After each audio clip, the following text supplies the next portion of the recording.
Hey! Tambala na! At eto na sila, ang nag-iisang masugid na tagahanga ni Nicole Yala. Chris Chuper! Kasama ang nag-iisang die-hard fan ni Chris Chuper, Nicole Yala! Mula sa Mahiwagang Burnay, ang kwento.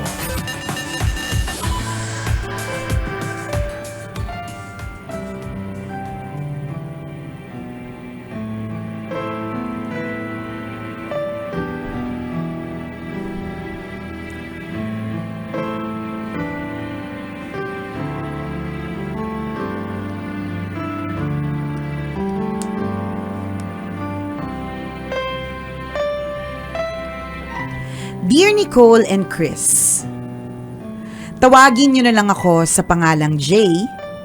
I am an analyst sa isang kumpanya sa Makati. Nasa grade school pa lang ako, avid listener niyo na ako.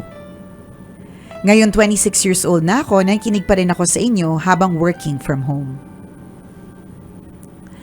October 2020 was the worst month for me.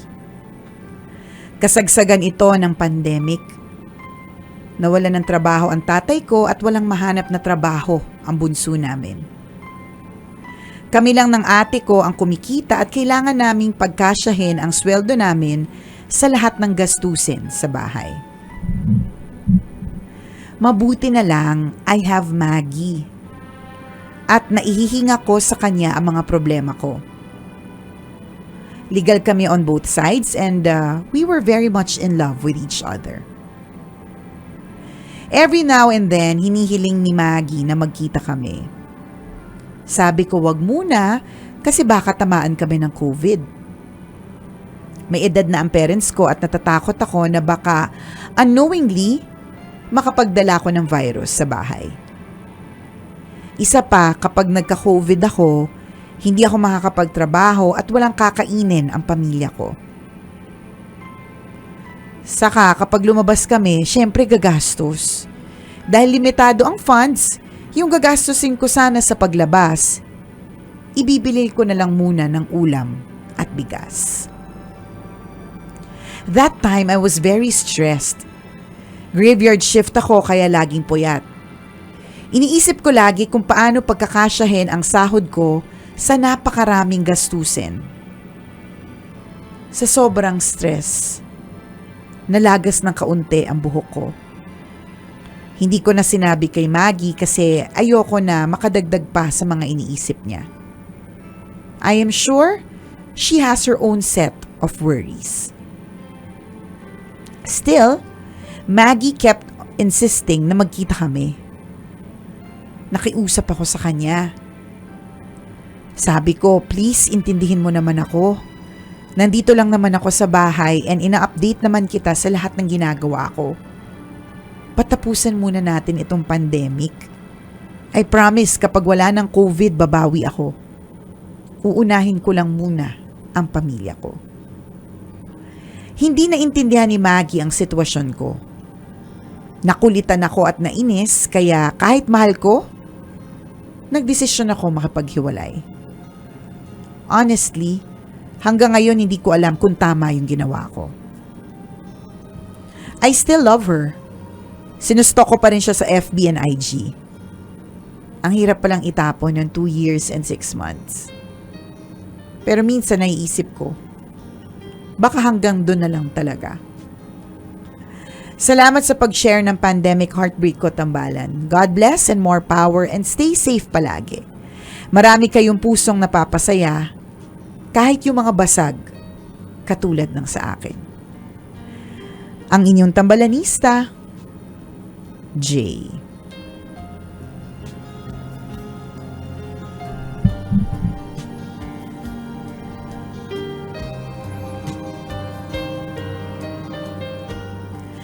Well, minsan hindi talaga natin alam kung tama yung naging desisyon natin, di ba? Parang tama ba yung ginawa ko? Ayos lang ba yun?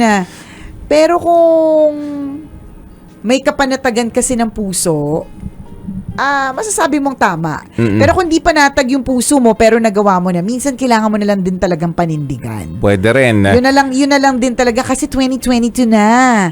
Ang bilis na lang ng panahon, mag-October na naman, 'di ba? So, alam mo 'yon, magto 2 years na yung hanggang ngayon, dala-dala mo pa rin. Wala namang nagsabing hindi ka pwede makapagbalikan unless meron ng bagong jowa si Maggie. Yes, oo. Ganun. Correct. Yun, dapat mo i-check yun. Pwede mo i-check yun. Or you just own up that decision. Panindigan mo na lang. Nagdesisyon ka na eh. Total, kasi, alam mo, ako para sa akin, tama din naman siya. Tama ka din, Jay. Kasi, kailangan mo ng pag-intindi ng mga oras na yun. It's not a good time. Hindi ito this is not your best time in the world, di ba? Walang trabaho yung nanay at tatay mo. Lahat kulang. Sabi nga natin, di ba, lagi natin sinasabi, you cannot give what you don't have. You cannot drink from an empty cup. Kung wala kang maibibigay, paano? Di ba? Baka mamaya nakita nga kayo pero wala naman siyang lakas. Wala kang lakas, Jay. Di ba? So, para sa nagkita kayo, di ba? Miss na miss ka ni Maggie tapos wala kang lakas. Nako, mahirap yun. Mahirap yun. Oo, di ba? mukhang ikaw pa naman pagurin. Oo. Kasi stress ka na nga. Di ba? Mas madali ka mapagod. Graveyard shift pa. So, kulang pa sa tulog. So, parang Nako, hindi ka makapag-focus. Hindi ka you won't be the best person kapag nagkita kayo. Kaya, at saka most importantly, talagang magastos. Totoo naman eh. Pag napag-date ka, mas magastos. Kaya nga, buti nga ngayon, partner, meron ng options ng Viu, ng Netflix, ng mga downloaded na mga movies. Kasi pwede na option yung nasa bahay. Sa halip na lalabas ka para manood ng movie. Hindi po namin sinisiraan mga sinehan. Alam ko naman po, bumabawi pa lang kayo ngayon. Tsaka, iba pa rin talaga yung movie house. Talagang, miss na miss natin yan, ganyan. But, kung kulang sa budget, ba't mo ipipilit? Kasi kapag lumabas ka talaga, magastos yung sinabi ni Jay. Sobrang legit yan. Kung may sasakyan ka, yung paggas. Pag-park, kung may parking doon, at least 40 or 50 pesos. Tama. Siyempre, pag papunta kayo ng sinehan, pwedeng oras na ng kain. So, kakain muna. Pagdating ng movie house, syempre gusto mo may kutkutin. Tama. Pagkatapos, kunyari, yung movie nakaka-stress. Parang gusto yung mag-ice cream or parang kape-kape. Ganun, bago kayo umuwi. Gastos ulit. Tapos, nakaramdam. Oo, syempre. Antok. Lagi sabi na mo lang nga. inaantok yung mga lalaki. Na-stress kayo Diba? panonood. So, kailangan nyo mag-distress. Ganyan. So, magkano na naman yun? So, talagang, alam kong yun yung mga iniisip mo, Jay. Alam mo naman si Maggie, tingnan mo, Gina Jing makita ka. So, imposible na dun sa date ninyo, walang ganap. So, hindi pwedeng lang, kwentuhan lang. So, ibig sabihin, magastos talaga. Whether or not may ganap, magastos yung lalabas kayo. And most importantly, you value yung health ng mga seniors na nasa bahay ninyo. Kasi totoo naman every time we go out, we are exposed. Exposed talaga tayo, di ba? Ilang beses natin tong sinabi. Hindi ka naman sure kung yung kaopisina mong mukhang mabango, walang dinaanan bago siya dumating dito sa opisina ninyo, di ba? Pwedeng dumaan muna yan sa ilang convenience store. Pwedeng nagbayad muna yan ng bill. Pwede, ang dami niya munang, alam mo yun, ang dami niya munang dinaanan bago siya nakarating ng office. Correct. So, hindi malabo, hindi siya carrier. May mga, ang daming possibilities. So, I think your decision is correct, Jay. She should have understood. Ganun talaga. Correct. That's one angle na pwede mong tingnan na Jay. Pwede rin namang, actually, ako, ang nakita ko naman, kasi pag mahal mo ang isang tao, kahit gaano pa kakulit yan, di ba, hindi mo magiging desisyon ang makipaghiwalay sa kanya. Ang naging rason niya, sabi niya, nakulitan kasi ako sa kanya. Kaya nagdesisyon ako makipaghiwalay. Di ba, basing on that particular narrative, medyo mahirap Nababawan intindihin. ka ba? Oo, intindihin Ang na. kulit niya, ba't kayo naghiwalay? Ang kulit niya kasi. Oo, di ba? Di ba? Although tama naman, valid naman yung mga example na binigay mo, Oo, partner. kasi Talagang sa mga pagkakataong ganun, gagastos ka talaga. Bawat Correct kilos, eh. gastos. Bawat kilos talaga Oh, eh. every time you go out, gagastos ka talaga. Oo, walang labas na hindi ka gagastos. Yes, yes. Mauuhaw ka. Oo. Hindi ka kayo magkakape, mauuhaw. May gastos eh. Oo. Mamamasahe. Correct ka. Pero sana hindi mo lang tiningnan yung angulo na yun kasi ikaw na rin ang nagsabi. Medyo ironic nga kasi sabi naman niya, si Maggie ang naging hingahan ko. Dapat nag-take ka, that's one thing that you can take advantage of, na every time na magkikita kayo, hindi mo isipin yung gastos. Pwede namang sabihin mo yung totoong itong sitwasyon ko, wala akong pera, and thank you, nandyan ka para pakinggan ang mga problema ko. And thank you, nandyan ka kasi ikaw gagastos, di ba? Oo. Pwedeng ganun. Ikaw ang gagastos, diba? Pwedeng ipa-joke mo ng ganun. At ikaw baka ayaw din ni Maging gumastos. di ba ganun? Wag kayong lalabas. Pag-usapan nyo, sinong taya ngayon kasi ako wala akong pera. Oo. Di ba hindi nyo naman napag-usapan o hindi mo naman nabanggit kung nag-usap man kayo. Tsaka Diba? ang feeling ko kasi sa kanya partner, may trauma siya sa COVID eh. Oh, isa pa yun. Oo. So parang bukod doon sa gastos, ayaw niya talaga na exposure para maidala sa pamilya niya. Wala na nga silang pera. Isipin mo nga naman nung time na yan ha. Ganun kasi pag Maluwag na. hindi lang pag tinamaan ka, ang sasabihin sa iyo, "Oy, ako din." 'Di ba? Parang dati, I will pray for you. Alam mo yun, kumbaga parang hindi ka talaga lalapitan. So that was yung kasagsagan niya ng hard lockdown, ganun. Mahirap kasi talaga. Tapos konti lang kaalaman natin, wala pang vaccine, 'di ba? Wala pang booster. Sa madaling salita, nung pagkakataong yun, hindi sapat pa yung yung kumbaga yung rason para hindi magkita. healthy pa yung takbo Oo, ng isip natin. Kaya nakapag-decide ka ng hindi We blame maganda. it on the pandemic. Always. Yes, Ako yes. lagi partner, lahat ng mga desisyon ng mga tao ngayon nang dahil sa pandemya. Di ba? Oo. Halimbawa, yung isang kakilala ko partner na nag-decide na i-invest yung pera niya sa isang kahit hindi siya sure. I blame it on the pandemic. Kasi kung di naman pandemya, hindi naman niya maiisip na, saan ako kukuha ng extra or, di ba, yung mga ganon. Correct. Sa madaling salita, nung mga pandemya yung utak mo. Oo. Tama, 'di ba? Na virus yung isip natin, hindi okay yung mental health natin ng mga pagkakataong yun. Sa madaling salita, hindi ka nakapag-decide ng tama. And since this is it was a wrong decision, pwede mo siyang i-correct. Pwede mo siyang bawiin. Ganun naman tayo, 'di ba, nagkakamali tayo sa decision natin. For example, halimbawa, sa sarili natin, nung unang bata-bata tayo, partner, hindi ba sobra tayong mga abuso ng sarili natin? Oo naman, 'Di ba? grabe. Inom kong inom. Nag-enjoy tayo eh. 'Di ba? Nag-enjoy tayo, talagang happy tayo, pero wag ka na-realize natin, teka, mali itong desisyon ko. Dapat hindi ko pala inaabuso yung sarili ko. Diba? So, in other words, ang gusto namin sabihin dito, kapag natuto ka sa maling desisyon, pwede mo siyang itama pa. Pwede mo pa siyang habulin. Pwede mo pa siyang bawiin. So, ano yung gagawin mo? Hindi na ako magiinom. Kung magiinom man ako, hinay-hinay lang. Hindi na ako magpupuyat. Kung magpupuyat man ako, importante siguro. Diba? Pero hindi kagaya nung una na talagang wala akong pakialam. Magiinom ako, magpupuyat ako kahit may pasok ako. Diba? Kahit may pasok ako sa trabaho. Diba? Pero in your case, that time, maling desisyon mo. Ngayon, wala namang rason. Ako para sa akin, mali pa rin. Hindi, 2 points naman. Pwede mong i-consider pareho. Pwede mong i-consider parehas. Kung alin yung sa tingin mas mabigat. Sa akin, mali pa rin yun kasi Oo. hindi mas mabigat yung rason mo over Maggie na gusto lang makipagkita. Mas dapat inintindi niya yon. But on the other hand, yung sinabi nga ni partner, yung tukos sa hinahan portion, 'di ba, na siya na nga lang ang meron ka, 'di ba? Pwede mo ding tsaka yung hanggang ngayon kasi hindi ka pa rin makaget over sa fact na naghiwalay kayo. So diba? parang kaya feeling mo mali yung decision mo. Or baka naman you're looking at it the wrong way. Pwede mo rin naman kasing isipin na when a door closes, a window opens, 'di ba? So, hindi lang naman si Maggie ang babae sa mundo. Alam mo, ang dami kong friends nangangailangan sila ng jowa. Mali mo. Kailangan na lang kaya kita, Jay. 'Di ba? Correct. Lalo pa siguro partner. Isa din yan, isa yun. 'Di ba kaya parang feeling niya din siguro nangungulila siya kasi medyo maluwag na ngayon. Hindi natin alam kung ano na nangyari sa finances mo mula October 2020 up until now. Baka medyo okay na, tapos pwede ka na makipagkita at saka nakikipagkita na yung mga tao. Huwag tayo mag-joke. May mga nakita ako nagpa-party sa bars.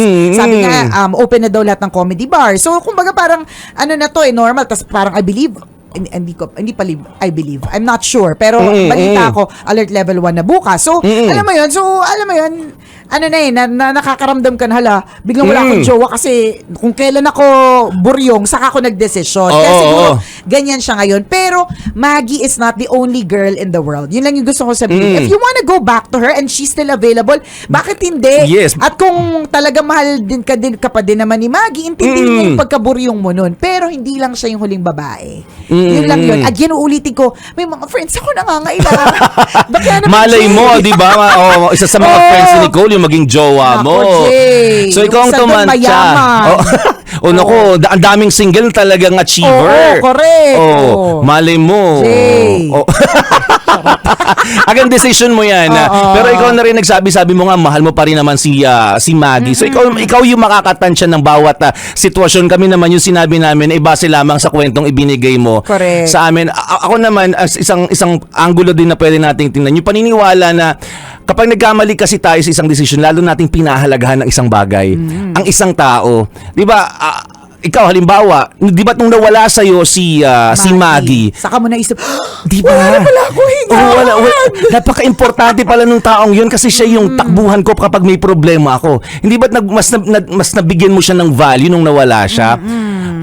Ako halimbawa, gano'n naman talaga Kung kailan nawala, saka natin di ba? gets yung value niya. And kung kaya pang ibalik yung lahat, 'di ba? At wala namang sagabal, wala ka matatapakang tao, then go ahead. Kung single pa si Maggie, okay Yes, lang, go. yes. Pero kung gusto mo naman panindigan na ayoko na mapagbalikan kasi toxic na yung yung pagsasama namin, and then pwede ka namang humanap ng ibang tao. Again, marami ang nangangailangan. Marami ang nangangailangan. So again, yung mga pinagsasabi naman namin na Jay, ay base lang din sa information na binigay mo sa amin. Yes. Alam mo, Mama Ru, no? Alam lahat. Kala mo, alam yung buong kwento. Kala mo perfect ang buhay. Diba, kala mo hindi nagbigay na maling desisyon sa buhay. Kami din naman namin wrong decisions. Yung mga iba, pinanindigan na lang po namin. At yung mga iba, we just learn from them. Ganon talaga. Totoo. Diba? It's not the end of your love life, Jay. For sure, meron pa yan. Lalo pa 26. Ano ka ba? Yung kaibigan ko 62 hanggang ngayon. Hoping, wishing, and praying na dadating pa rin ang kanyang dawan. O, diba? Malay mo. 26 versus 62, diba? You have your youth. Yes. Hindi mo kailangan ng mga pampabata kasi bata ka pa. Sobrang sky's the limit. Lalo pa ngayon na may social media, 'di ba, partner? Parang pwede ka magka-jowa ng AFAM, pwede ka magka-jowa ng ibang ng ibang lahi. Dati kasi Pilipino pahirapan lang. ngayon, madalian na pwede. Correct. O, 'di ba? Totoo 'yun. So Mali mo maging jowa mo blue eyes. 'Di ba? Di ba may blue eye yung right, green yung left, di ba? Diba? Bihira yung ganun. Correct, hindi mo masasabi. So, kumbaga parang it's not the end of it all. Yun lang din talaga. Move forward ka na kasi ang bilis sabihin ng move forward, no? Iba-iba naman talaga yung levels ng moving on. Pero, umusad ka kahit kaunti. Hindi naman kailangang leap agad na malaki. Diba? Wala ka na sa Olympics, hindi ka kasali dun sa long jump. So, kahit na little steps lang tayo. Kasi ilang taon na, magto 2 years na. Hindi ka pa rin nakaka-move on kasi nga sabi mo, di ba, mahal mo pa rin. At saka mali yung decision. Ikaw naman yung makakatansya, ulitin namin na napakinggan mo ang dalawang anggulo. Yes. So, actually, maraming anggulo na pwede mong i-consider. So, i-playback mo lang itong Facebook Live ng Tambalan and then, pag muni-munihan mo, ano ba yung magiging susunod na hakbang ko? Yan. Di ba? Yun. At malamang yung mga nagko-comment din dito, di ba, partner? Mga nagko-comment sa ating FB Live yun. Yan, basahin nyo rin yung mga comments. Basahin mo rin. Tapos yung ang dami ng opinion, mas nalito ka. Mas lalo kang na-stress. So parang hindi talaga nakatulong, di ba? Maghanap ka na lang muna for now ng mga bagay-bagay that can make you feel good. Katulad ng pagsali sa ating Fanscan! Scan! Hanep sa premyuhan! Tuto, scan, saya ng samahan sa Love Radio Fanscan! The Super Scan for super fans. Eto na! Sa madaling salita, there are other ways para maging masaya, 'di ba? Yes. Hindi lang naman love life ang pwede magpasaya sa'yo. Pwede ring masarap na pagkain, super sarap na milk tea, masarap Yes. kausap na kaibigan, masarap na inuman session, or di naman kaya yung sarap ng feel good feeling na nanalo ka dito sa ating papromo na ito. Ayan. Simple lang naman ang gagawin mo. Scan mo lang, oh! Correct. Kaya Manila, Scan mo na! So, syempre, papakita natin na mga kabisyo dito sa ating FB Live, yung ating QR code dedicated especially for Love Radio Manila. So, kapag kaganyan na naka-flash na sa iyong screen, anong kailangan mong gawin? Simple lang! Di kunin ang cellphone, Yan. itapat ang camera ng cellphone, and automatically, mapupunta ka sa isang Google Form. Ang ngayon ko lang napansin, partner, heart Oh, pala yung yung Oo. QR code. kasi siya yung QR code namin. Shala Yung QR code naman. nyo, black and white. Sarap. Sa amin, social. O, ayan. So, O, scan mo po na. namin, meron lang po diyang tanong tungkol sa tambalan. At sasagutin mo lang yun together with your name, contact details, and address. At Yes. yun na, meron ka ng chance na manalo ng 500 pesos! Ganun kabilis, scan lang, tapos may chance na manalo ng 500 pesos. Corrected by. Aba. Diba? So, good luck po mamaya, bago kami mag-exit, i-announce po namin kung sino ang panalo. Okay, Doki?